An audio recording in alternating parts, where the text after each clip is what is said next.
Bonjour, bienvenue chez les romantrices. Aujourd'hui, on va vous parler du coup de Anathema de Kerry Lake, sorti aux éditions Ira. Donc, on est sur un genre de dark fantasy, un peu gothique. Euh, Romantasy, hein, c'est de la romantasy. C'est un peu, ça frôle un petit peu le côté horreur, on va dire. Oui, sur certains passages, c'est vrai. Voilà. C'est vrai. Au niveau des tropes, on est sur une proximité forcée, du slow burn, soulmate aussi, Oui, les âmes sœurs. Voilà. Il y a beaucoup. Voilà, on est dans un monde fantastique, donc il y a aussi un peu de magie, etc. Voilà, il y a quand même pas mal de trigger warning pour ce livre-là. Hein, il y a toute une liste. Vous trouvez d'ailleurs, elle le met au tout début, elle met un lien vers son site où vous avez toute la liste de tous les trigger warnings. Donc là, on en a relevé quelques-uns. On a par exemple de l'arachnophobie, du gore, de la violence, des meurtres. Voilà. Toute une liste. Donc plutôt pour un public averti et majeur. Oui, tout à fait. Donc voilà, faut y aller en ayant connaissance de ça.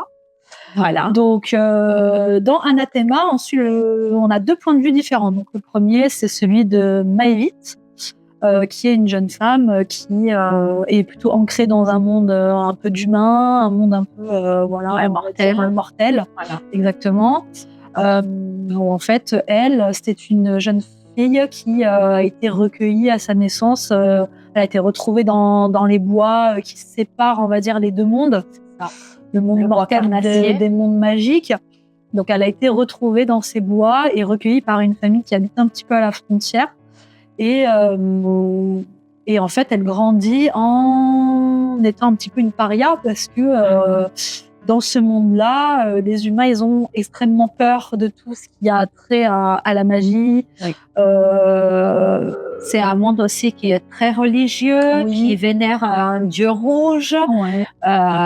Et donc, c'est vrai que Maëvit arrive dans ce monde, vu qu'elle a été retrouvée face au bois carnassier, qui est un peu la zone interdite en fait, qu'il ne faut pas franchir cette ligne-là.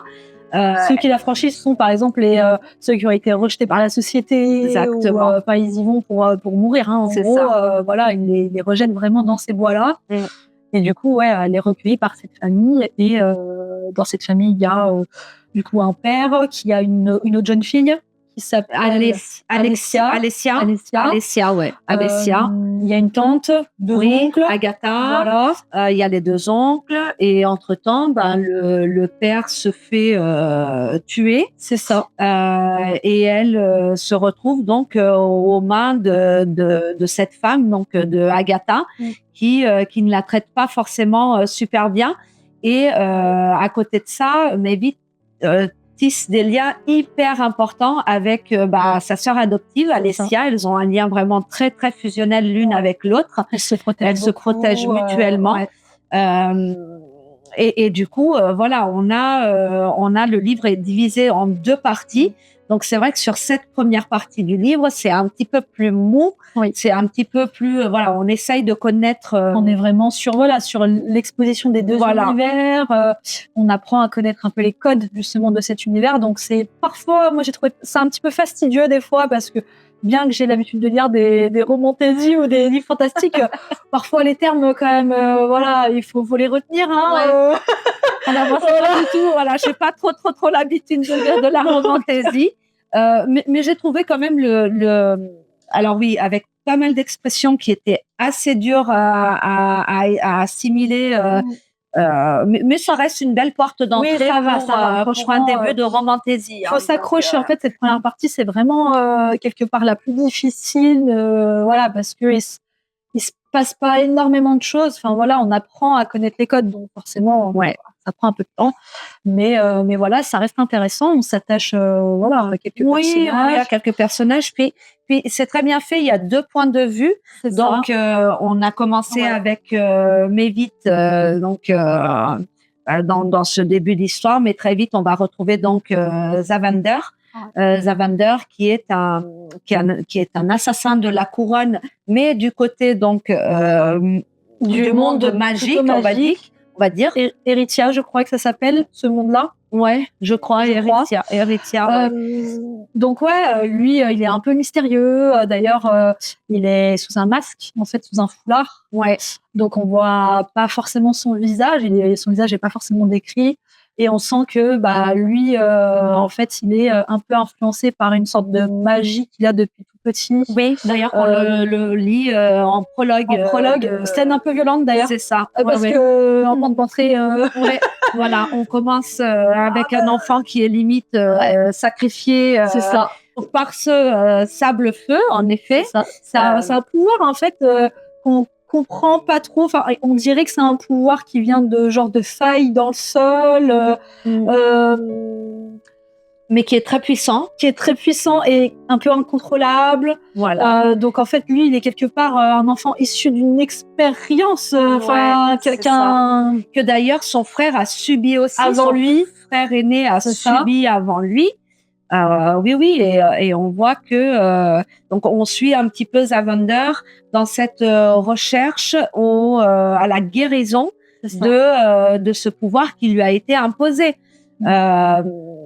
Donc lui, en tant qu'assassin de la couronne, chaque fois qu'il il se lie d'ailleurs d'amitié avec un mage. Oui, c'est ça. Un mage qui a l'air d'avoir des visions, etc. et qui quelque part lui l'aide et lui donne un peu des missions pour trouver les éléments qu'il lui faut pour se soigner et soigner du coup aussi son frère. Tout à fait. Donc en effet, à chaque fois qu'il assassine quelqu'un, de ce que j'ai compris, il y a une sorte de pierre qui en ressort en ayant une essence. C'est ça. Ouais. Et du coup, ce mage a besoin donc de ces pierres-là et j'ai l'impression donc que c'est une pierre de chaque ethnie, on va dire, de chaque type de pouvoir. J'ai eu cette comme ça. Voilà. Donc là, du coup, on commence vraiment l'histoire entre Zavander qui a déjà rassemblé pas mal de pierres et qui cherche un peu les dernières pierres. C'est ça. Et du coup, ce mage-là qui l'accompagne lui dit qu'il faut qu'il passe dans le monde des mortels, que la dernière pierre est là-bas, sans forcément en dire plus. C'est ça. Donc, il sait pas trop sur quoi il va tomber. Après, oui, cette première partie, on évolue donc dans le monde humain, on va dire, mortel, mais on évolue aussi en alterne. En fait, il y a vraiment deux points de vue très différents et qui sont assez intéressants à découvrir, quoi. C'est ça. Un peu lent, mais assez intéressant pour que l'histoire puisse se mettre en place. Donc, et Maeve, du coup, on commence l'histoire avec elle où en fait elle vient de perdre son père, qui avait l'air d'être plutôt gentil. Enfin, j'ai pas l'impression qu'il était maltraitant, etc.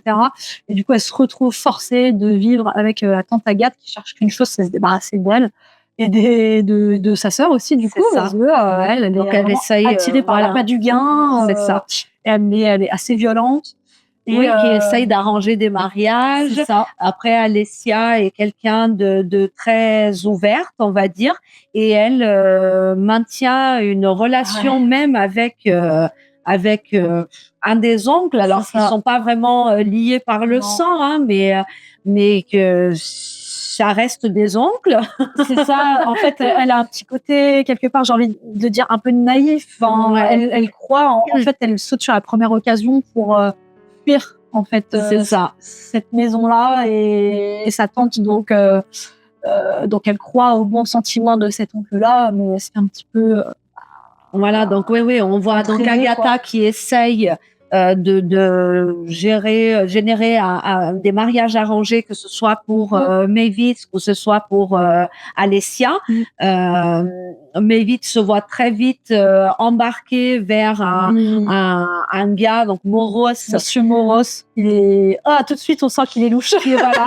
Tout de suite, il m'a donné des impressions parce que je sais pas. On voit que il semble... il est un peu bizarre. Disons que bizarre. En fait, elle est tellement vue comme une paria, mais vite que quelque part tout le monde l'évite et tout le monde a peur d'elle. Et ce gars-là, il arrive et quelque part, pas de problème, il veut bien l'épouser, machin. Donc on sent que qu'il y a un intérêt caché. Qu'il y a un intérêt caché. Il est pas net. Donc c'est vrai que ils essayent elle essaye tout ça et Alessia va se trouver dans une situation très inconfortable qui va l'amener à l'exil et condamner à ce bois carnassier où, selon les dires, vit quelqu'un de très dangereux qui presque un monstre, qui boufferait les gens, voilà vraiment. Et Maëlys, du coup, elle est tellement proche de sa sœur Alessia qu'elle s'interpose en fait. Et toutes les deux, elles s'enfuient un peu, voilà. Elle fuit la situation parce que elle finit par rejoindre sa sœur dans les bois carnassiers et elle se trouve à ce moment-là devant le portail, devant un portail, portail qui sépare les deux mondes, et qui est normalement inaccessible, voilà. Et elle, elle le franchit. Et sa sœur Alessia n'y arrive pas, donc elles se sont séparées. Et c'est là qu'un petit peu, on va dire que l'intrigue, elle s'accélère. Et on passe suite à ça à la partie 2 où il y a vraiment beaucoup plus d'interaction, de vie, parce que elle se retrouve là. Alors, elle va pas savoir si elle doit revenir en arrière ou pas. Elle a perdu sa sœur. Bref, et elle n'a qu'une obsession, c'est vraiment la retrouver. C'est vraiment la retrouver, oui, tout à fait. Donc, on voit vraiment ce lien qui est très proche entre elle et sa sœur, et c'était vraiment sympa. Oui, c'est vrai. De lire en fait leur attachement l'une à l'autre, parce que c'est vraiment quelque chose que, c'est important pour elle. Donc, et sur cette deuxième partie, du coup, Zevander, il avait déjà, du coup, c'est vrai qu'on a un peu sauté cette partie, mais dans la première partie, il va chercher cette dernière pierre là dans le monde des mortels et il tombe devant elle en train de dormir et il n'arrive pas à la tuer. Donc il n'arrive pas à expliquer pourquoi, mais il n'arrive pas à la tuer, donc il fait marche arrière et il surveille un peu ce portail, ce passage, et du coup quand le jour elle traverse ce portail là, il en a vite vent et il va la chercher. Il va la chercher, il l'embarque chez lui, et lui il vit dans un genre de domaine de château qui est protégé par des sorts, etc. Où il n'y a pas trop quoi faire d'elle. Il sait pas trop quoi faire d'elle, mais il peut pas la tuer, il n'y arrive pas, et en même temps elle est importante parce que c'est un peu le remède à tous ces maux. Donc il se retrouve dans des situations un peu compliquées lui aussi.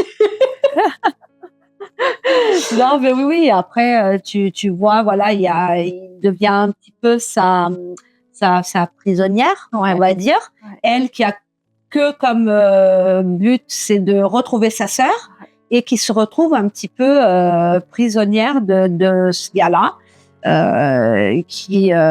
C'est vraiment une proximité forcée. Après, dans le côté du monde magique, il y a pas mal de choses qui se mettent en place. Donc, le mage qui est un peu caché aussi. Qui fait quelque chose aussi. Il y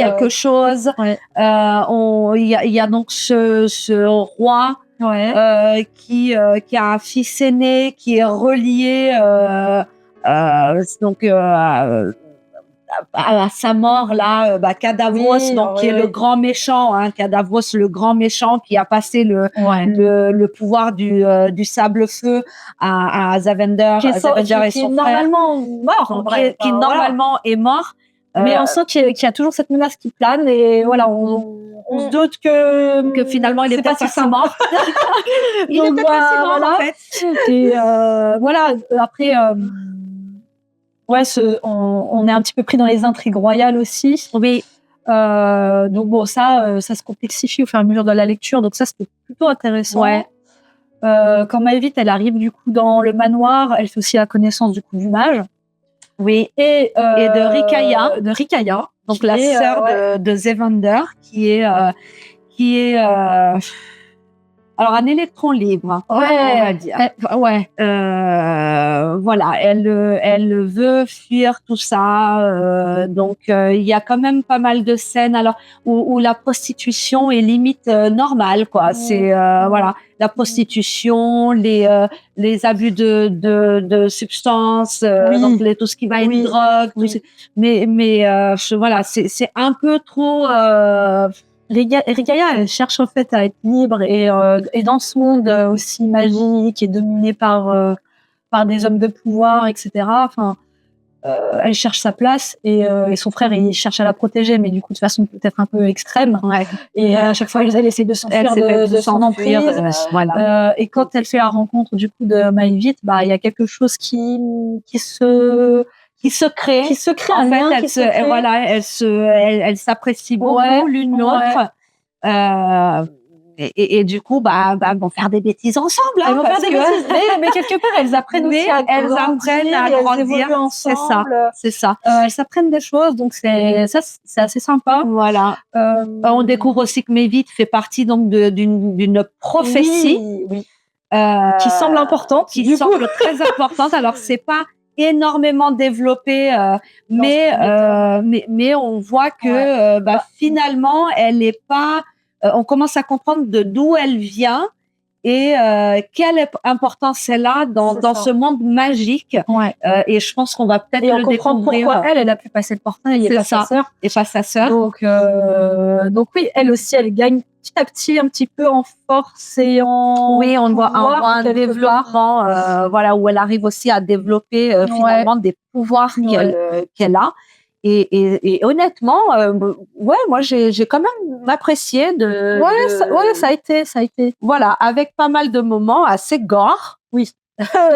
Oui. C'est horrifique, hein, mais moi je trouve que c'est graphique. Voilà, c'est très graphique et ça frôle l'horreur, quoi. C'est vrai.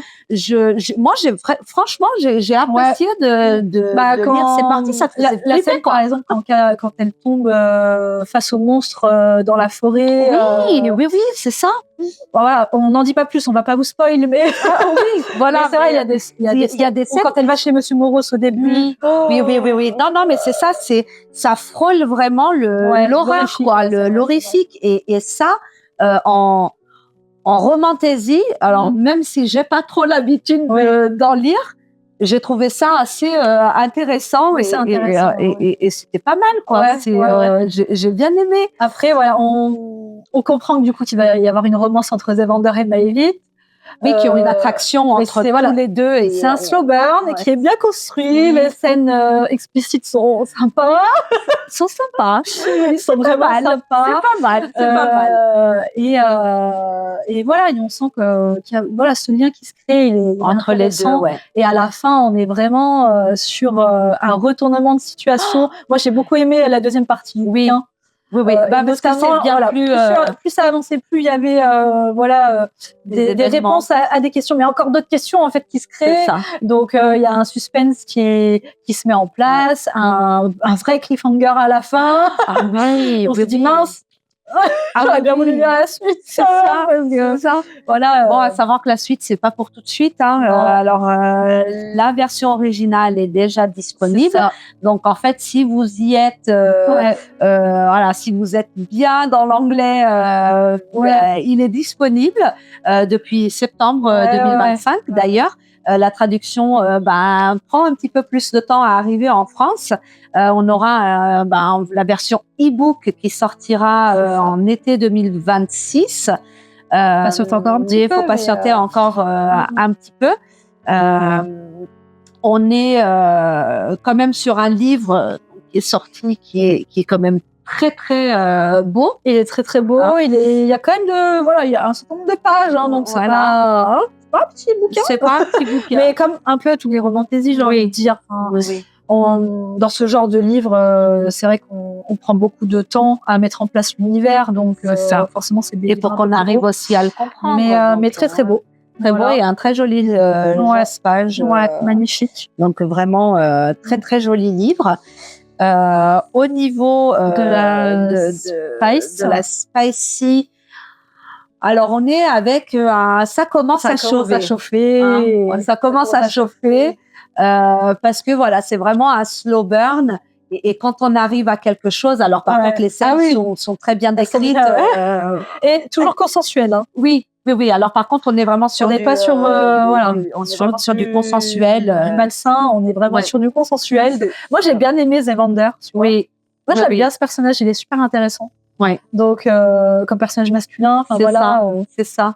Et ça fait. Non, il est bien pu, mais vite aussi. Hein, on découvre que finalement, elle n'est pas si faible que ça. Ouais, j'ai hâte de la voir plus dans le tome 2, elle. C'est ça. Quand elle aura vraiment les plans pouvoirs. Oui, mais voilà, elle a toujours grandi avec cette histoire de être une paria. Et puis, dans ce monde magique, elle a une importance tellement plus grande.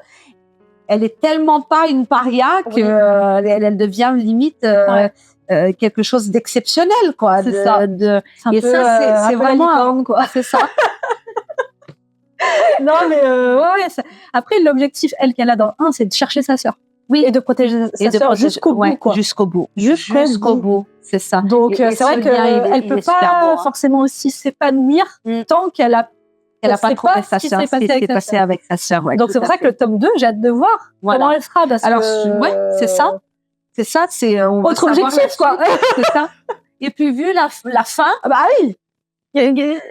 Donc, je pense que ça sera peut-être plus centré sur vraiment l'importance de Maevit dans ce monde magique. J'espère, j'ai hâte. Moi, je pense que le tome 2, je vais le préférer au tome 1, je pense. Peut-être. Alors, il est quand même super bien, il est quand même très bien noté, hein, au niveau de Babelio, hein.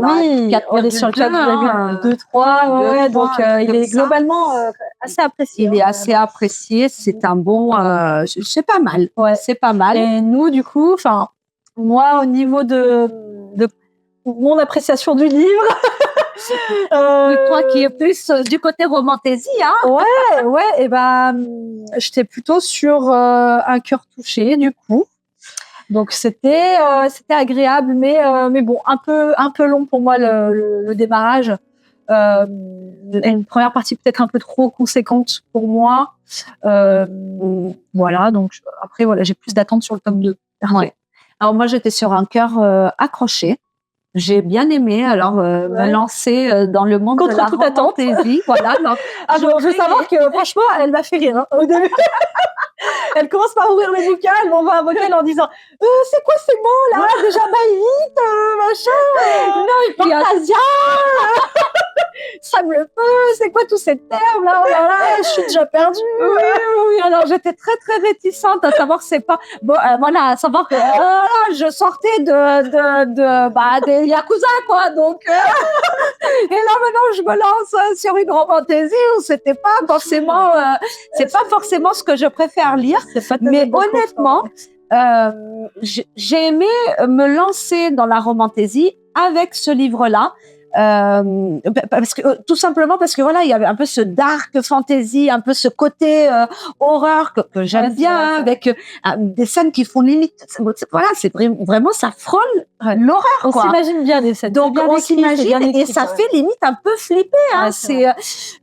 Donc je suis pas puis j'ai bien adhéré à l'histoire, j'ai bien adhéré au personnage, et vu que j'ai pas l'habitude de lire de la romantasy, c'est vrai que cette première partie, malgré qu'elle soit un peu plus mou, pour démarrer, j'ai bien aimé, parce que du coup, ça m'a permis de rentrer tout doucement, sans avoir trop de choses à savoir. Non, mais voilà, elle m'a fait rire, hein, parce qu'au début, vous avez un glossaire, tout un truc, et elle m'a dit, mais je lis tout ça. Je lui dis non, mais si c'est bien écrit, normalement, t'es pas obligé. Donc oui, parce que moi, je me voyais à devoir en fait tourner les pages et revenir au début pour savoir ce que ça voulait dire, quoi. Donc, je me suis dit, mais ça va être long. Et en vrai, ça va. En vrai, voilà.